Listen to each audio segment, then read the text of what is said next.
Hey everyone. Today I've got some eye-opening news about the Wasatch Fault. Yeah, that's right, the very fault line running through Utah, and it's more dangerous than we previously thought. Buckle up, because this could be a seismic ride. So let's dive in. The Wasatch Fault stretches about 240 miles along the western edge of the Wasatch Mountains, from southern Idaho to central Utah. That's a pretty big deal because it cuts right through heavily populated areas like Salt Lake City. We're talking about millions of people living in its shadow. Now here's the kicker. New research from Utah State University has found that this fault dips more gently at depth than we once believed. Why does that matter? Well, a shallower angle at earthquake depth means a rupture could cause stronger, more intense shaking on the surface. Think of it like a whip. The gentler the whip's curve, the more powerful the snap. Remember the 2020 Magna earthquake? It hit about 9 kilometers depth west of Salt Lake City, causing injuries and nearly $50 million in property damage. That was a wake-up call, but this new research suggests we might need to hit the snooze button and wake up again because the risk is even greater now.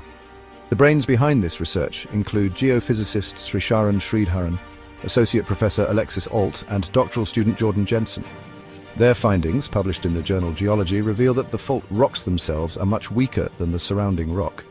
These rocks are slick and worn, making earthquake slips along the fault's shallow portion a real possibility. Here's a fun fact. This weak frictional behavior is due to deformation that happened over 1.7 billion years ago. Repeated past earthquakes have modified the fault properties, setting it up to fail again. So, in a way, the Wasatch Fault has been priming itself over eons for the next big one.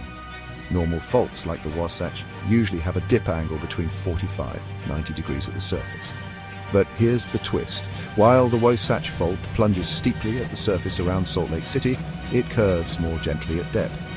This is crucial because it means the fault can store up more energy and release it in potentially more destructive earthquakes. Before I wrap this up, remember that understanding these risks is the first step in being prepared.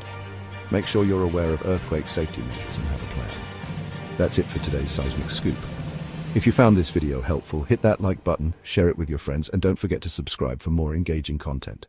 Stay safe, everyone, and keep learning. See you next time.